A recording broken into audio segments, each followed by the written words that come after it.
Hello विद्यार्थियों, आज का हमारा जो टॉपिक है वो है वैधता, औचित्यपूर्णता या लेजिस्टिमेसी। पहले हम वैधता के ऊपर चर्चा करेंगे कि वैधता का अर्थ क्या है, उसकी विशेषताएं क्या हैं, प्रकार क्या हैं, और अंत में जो इस तीनों जो अवधारणा है इनसे जुड़ा हुआ जो टॉपिक बचता है कि शक्ति, सत्ता और वैधता में जो पारस्परिक जो संबंध है वो किस प्रकार का है, उस पर हम चर्चा करेंगे। तो वैधता अर्थात जैसे हम यदि इसको एक सामान्य भाषा में समझने का प्रयास करें एक उदाहरण के माध्यम से, तो जैसे अब कोई भी स्टेट हो या देश हो, वहाँ यदि कोई सरकार अब वर्तमान में है और उसका एक टेन्योर पूरा हो चुका हो और अगले टेन्योर में जब जैसे इलेक्शन है और इलेक्शन में वो वापस से चुनावों में बहुमत हासिल कर ले स्पष्ट रूप में, और बहुमत के आधार पे वो वापस से सत्ता में काबिज हो जाए, तो इससे पता चलता है कि उस शासक या जो सरकार बनी है उसको वैधता प्राप्त हो चुकी है। वो इस आधार पे कि जो वहाँ की जो जनता है, जो वोटर है, उन्होंने उनके कार्यों के प्रति अपनी सहमति और विश्वास को जताया है और उनके द्वारा जो भी कार्य किए गए पिछले शासनकाल में उनकी कुछ वैधता है, उनकी कुछ औचित्य पूर्णता है, और उन्हीं के आधार पे यह आकलन किया गया कि ये सरकार हमेशा जनहित के कार्य करती है और लोक कल्याण के कार्य करती है और सर्वहित की जो प्रधानता है वो इनकी विचारधारा में समाहित है। तो इस प्रकार से जो वैधता है एक प्रकार का वो समर्थन है जो सत्ता को निरंतर बनाए रखता है। तो शक्ति और सत्ता की जो बीच की कड़ी है वो है वैधता, और वैधता ही वो तत्व है जो पाश्विक शक्ति को मान्य सत्ता के रूप में ढाल देता है और फिर लोग स्वेच्छा से उसके आगे सिर झुकाते हैं, क्योंकि कोई भी जो पाश्विक शक्ति है वो चाहे वो शक्ति के बल पर हो, वो निरंतर सत्ता में नहीं रह सकती, लंबे समय तक सत्ता में नहीं रह सकती। यदि वो पाश्विक शक्ति भी है और उसके पास यदि वैधता नहीं है तो वो सत्ता में नहीं आ सकती। यदि उसको वैधता है अर्थात जो लोगों की जो विश्वास और जो मूल्य हैं वो उसको प्राप्त है, तो चाहे वो पाश्विक शक्ति हो लेकिन वो निरंतर सत्ता में बनी रह सकती है। तो इस प्रकार वैधता एक ऐसा तत्व है जिसको यदि हम साधारण अर्थों में समझें तो वो कानूनी दृष्टि से उचित होना। वैधता का यदि एक लाइन में अर्थ हम समझें तो उसका अर्थ यह है कि कानूनी दृष्टि से उचित होना ही वैधता है। तो इस प्रकार से जो कानूनी पक्ष है वो इसके साथ जुड़ा हुआ होता है। और राजनीति विज्ञान की दृष्टि से शासन एवं शासित के ऐसे विश्वास और मूल्य इसके अंतर्गत होते हैं जो कि शासन को न्याय संगत बनाते हैं। तो इसका मतलब यह नहीं कि जो वैधता है वो कोई नया शब्द है, आधुनिक राजनीति विज्ञान की देन है। जो वैधता या जो औचित्यपूर्णता की जो अवधारणा है वो बहुत प्राचीन है। यदि हम जैसे देखें जो प्लेटो हैं उन्होंने अपने दर्शन में, राजनीतिक दर्शन में जो औचित्यपूर्णता है और वैधता है वो न्याय की भावना के आधार पे स्वीकारा। उन्होंने बोला कि भाई समाज में जैसे व्यक्ति में तीन उनके स्वभाव के या आत्मा में तीन गुण होते हैं और उन्हीं गुणों के आधार पे वो कार्य करते रहते हैं एक विशेषीकरण के साथ, बिना किसी दूसरे के मामलों में हस्तक्षेप किए बिना। तो इस प्रकार से समाज में जो व्यवस्था चलती रहेगी, राज्य में जो व्यवस्था चलती रहेगी, तो वहाँ ये समझा जाए कि वहाँ न्याय की प्रधानता है, क्योंकि प्लेटो ने जो अपना सारा दर्शन दिया वो न्याय की स्थापना करने के लिए ही दिया था, चाहे उसमें राज का सिद्धांत हो, दार्शनिक राजा का सिद्धांत हो। तो उन्होंने इस पूरे अपने राज दर्शन में जो औचित्यपूर्णता है वो न्याय की भावना में ढूंढी थी। अरस्तु के बाद जो अरस्तु हैं उन्होंने जो कानून का शासन या विधि का शासन के अंतर्गत ये बताया कि जो कानून के ऊपर जो शासन होता है या जो संविधान, कानूनी संविधान के ऊपर जो शासन या राज्य स्थापित होता है वही सर्वश्रेष्ठ शासन होता है, और विधि के अनुसार जो शासन करता रहेगा तो वो राज्य अनवरत रूप से लंबे समय तक चलता रहेगा। तो उन्होंने औचित्यपूर्णता की अवधारणा कानूनी शासन के रूप में देखी थी।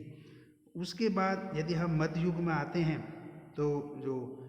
उस समय मध्य युग में जो कट्टर पोपशाही थी या पोपवादी जो विचारधारा थी वो आई, उसने राजसत्ता के जो औचित्य को चुनौती दी और धर्म की जो प्रधानता है उसको वहाँ लागू की थी। लेकिन मध्य युग में आते आते जो एक्विनास आए, महान विचारक हैं जिन्होंने कि मध्य युग की आस्था और जो तर्क बौद्धिक संगतता है अरस्तु की, दोनों को मिलाकर अपना दर्शन दिया और उन्होंने बौद्धिक जो धर्मशास्त्रीय आधार है उसके अंतर्गत औचित्यपूर्णता को स्वीकारा। आधुनिक युग में यदि हम आते हैं तो जो मैकियावली है, उन्होंने राजसत्ता का जो औचित्य है वो मानव की निम्न मनोवृत्तियों में ढूंढा। यानी अनैतिक जो प्रवृत्तियाँ हैं कि मनुष्य एक लालची है, लोभी है, दुष्ट है, वो अपने पिता के हत्यारे को भूल जाता है, लेकिन उसकी संपत्ति किसने ली इस बात को वो नहीं भूलता। और इसी कारण मनुष्य की जो मनोवृत्तियाँ हैं, जिसके कारण एक शक्तिशाली राज भी एक इस दशा में पहुंच जाता है कि उस पर कोई भी आक्रमण करके उसको छिन्न भिन्न कर सकता है। तो सबसे पहले जो मनुष्य की जो निम्न मनोवृत्तियाँ हैं उनका शुद्धिकरण करना चाहिए और उसको इस प्रकार से बनना चाहिए कि वो राष्ट्रभक्ति में लीन हो जाए। तो इस प्रकार से उन्होंने जो औचित्यपूर्णता है वो मानव की निम्न मनोवृत्तियों में उन्होंने ढूंढा। उसके बाद जो समझौतावादी जो विचारक हैं, हॉब्स, लॉक, रूसो, तो उन्होंने औचित्यपूर्णता शासक एवं जो शासित हैं उनके मध्य हुए समझौते को इसका आधार बताया था कि पहले अराजकता की स्थिति थी, कोई किसी प्रकार की व्यवस्था या कानून नाम की वहाँ ऐसी व्यवस्था नहीं थी। तो लोगों ने उस अराजकता की स्थिति को दूर करने के लिए आपस में एक समझौता किया और समझौते के माध्यम से राज्य और शासन की स्थापना उन्होंने की, जिसका आधार उन्होंने सहमति को बताया था कि भाई लोग आपस में यदि सहमत है इस बात पे कि अपने अधिकार छोड़ने के लिए, कि उस राजा को इस शर्त पे वो अधिकार देंगे कि वो उनके जीवन की रक्षा करेगा और वह शांति व्यवस्था की स्थापना करेगा। तो शासक और शासित के मध्य हुआ जो समझौता है उसको समझौतावादी विचारकों ने औचित्यपूर्णता को उसके अंतर्गत देखा था। तो इस प्रकार शासक एवं शासित पक्ष के बीच पाए जाने वाली जो सहमति है वो राजसत्ता के अस्तित्व और प्रयोग को औचित्य प्रदान करती है। तो यहाँ जो हम एक विचारक हैं कार्ल फ्रेडरिक, उनकी परिभाषा के ऊपर चर्चा करेंगे और उसके आधार पर उन्होंने इसके जो बेसिक हैं वो बताए हैं कि वैधता क्या होती है। तो उन्होंने कहा कि जो औचित्यपूर्णता है वो कानूनों एवं शासकों के न्याय संगत होने का प्रतीक है जो उनकी सत्ता में वृद्धि करता है। अर्थात जो शासक हैं उनके द्वारा जो भी आदेश दिए जाते हैं या कानूनों का निर्माण किया जाता है वो जनहित में है, लोक कल्याणकारी दृष्टि से उचित हैं, वो इस बात का प्रतीक हैं कि वो लोगों की भलाई के लिए बनाए जाएंगे और वो न्याय संगत हैं। और वो न्याय संगत इस बात पे सटीक होंगे कि लोगों को उनके प्रति आस्था, जो विश्वास है वो और जो समर्थन है वो नियमित रूप से मिलता रहेगा। तो इस प्रकार से जब वो न्याय संगत होंगे तो इससे उनकी सत्ता में वृद्धि होती रहेगी। तो इस प्रकार से फ्रेडरिक की जो परिभाषा है उसका यदि हम विश्लेषण करें तो उन्होंने बताया कि जो वैधता है वो राज व्यवस्था का एक अनिवार्य तत्व माना गया है। दूसरा, यह एक मनोवैज्ञानिक तत्व भी है जो शासक और शासित के मध्य मूल्य प्रदान विश्वास एवं सहमति के रूप में प्रकट होता है। इसमें जो जनता की सहमति है वो ऐच्छिक होती है, अर्थात सहमति का आधार शक्ति, बल, दमन या हिंसा बिल्कुल भी नहीं होगा। यदि ये उसमें शामिल होंगे तो ये माना जाएगा कि वो एक पार्श्विक शक्ति से युक्त सत्ता है, न कि वैधता से युक्त या औचित्यपूर्णता से युक्त कोई सत्ता है। तो इस प्रकार जो वैधता है वो राज्य की शक्ति को सत्ता में बदलती है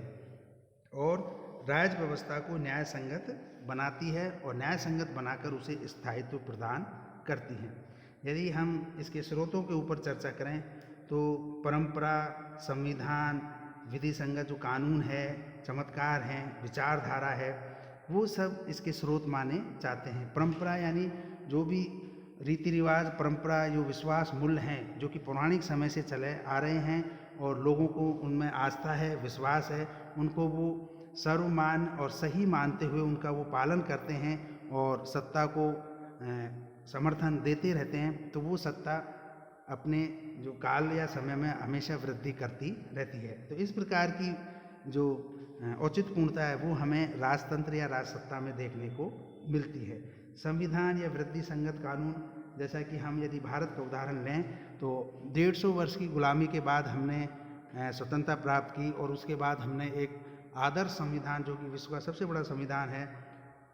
उसका निर्माण किया और उसके आधार पे हमारी साझी जो राज व्यवस्था है उसका संचालन किया जा रहा है, जिसमें लोगों का पूर्ण विश्वास है कि जो हमारा जो संविधान है एक महान संविधान है और उसमें जो भी हमें अधिकार और जो समानता दी गई हैं वो सारी न्याय संगत है। तो इस प्रकार से जो भारतीय नागरिक हैं वो ये मानते हैं कि जो भारतीय संविधान है वो पूर्ण रूप से एक न्याय संगत है और वो है तो हमारे साथ कुछ भी गलत नहीं हो सकता। तो ये इसके स्रोत रहे हैं। अब यदि हम इसके प्रकारों पे देखें तो जो विचारधारात्मक जो वैधता है वो इस प्रकार से है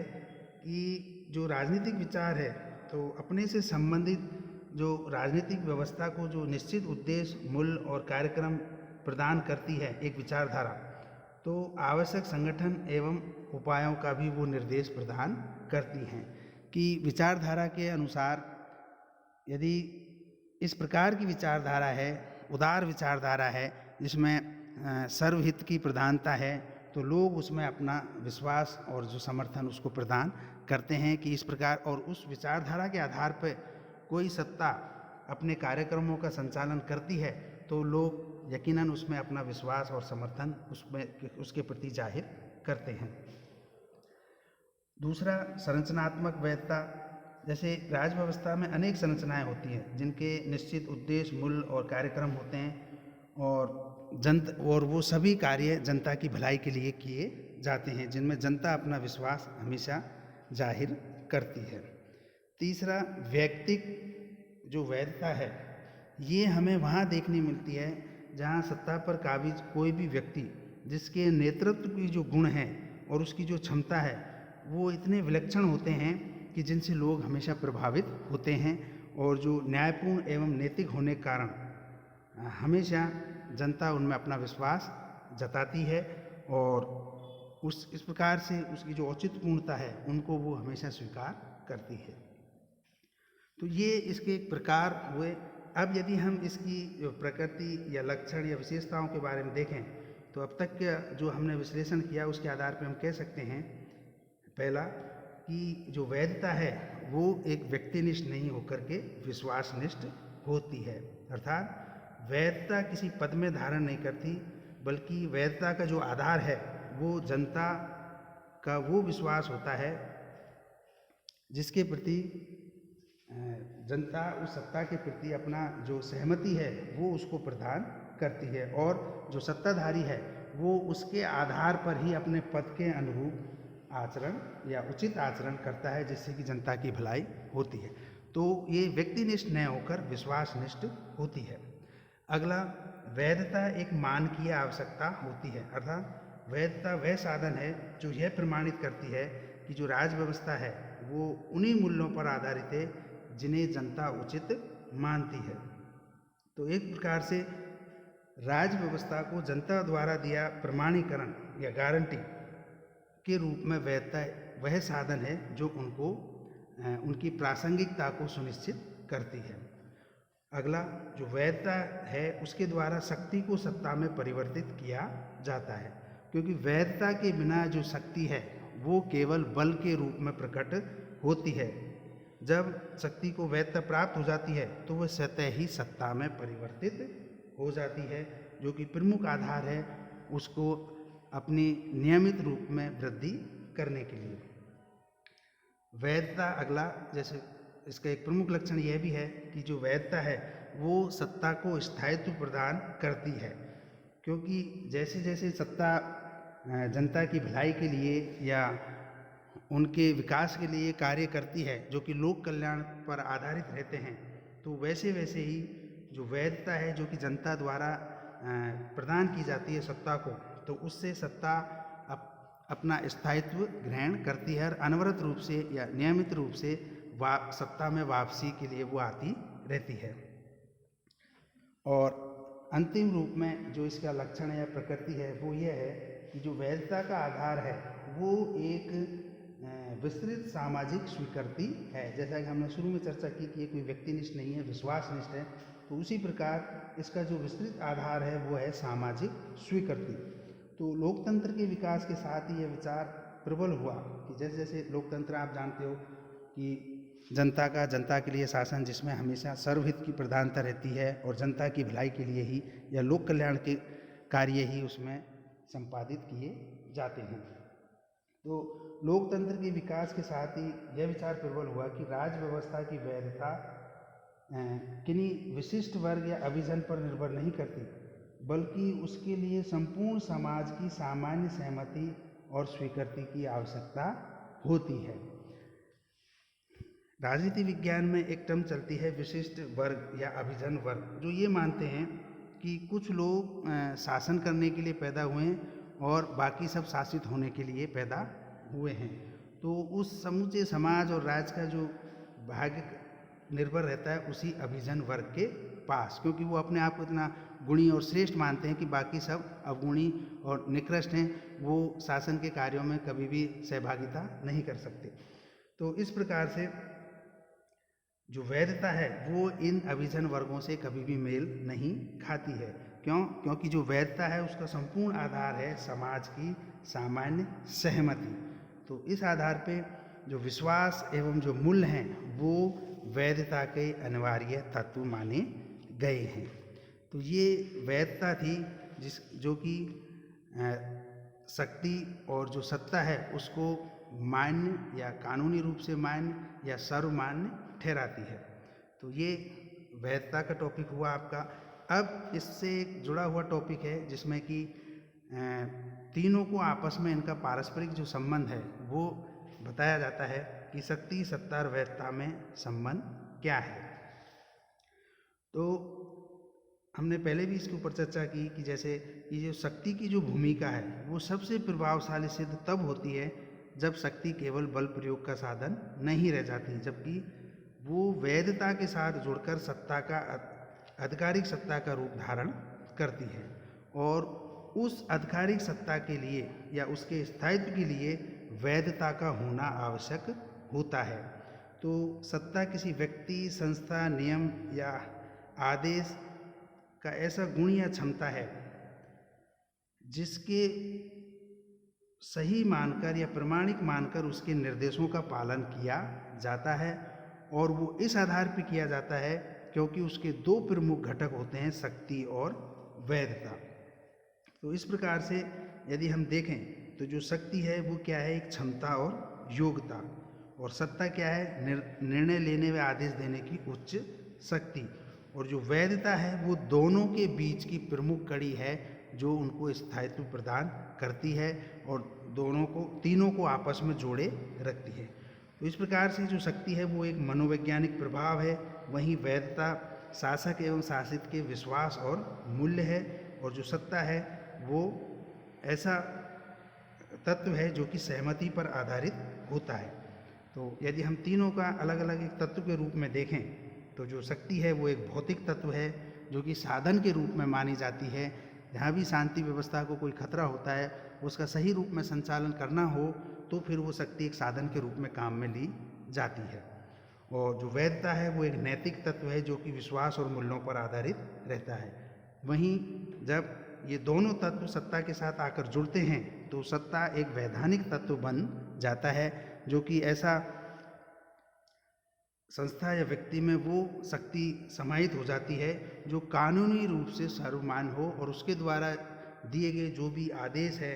या कानून है वो सामान्य हित में सही मानते हुए स्वेच्छा से लोग उसका स्वीकार करते हैं और उसका पालन करते हैं। तो इस प्रकार से ये तीनों ही अवधारणाएं एक दूसरे के बिना अधूरी हैं, तीनों में पारस्परिक संबंध हैं। किसी भी राज व्यवस्था को चलाने के लिए इन तीनों का उचित रूप में समन्वय आवश्यक होता है। तो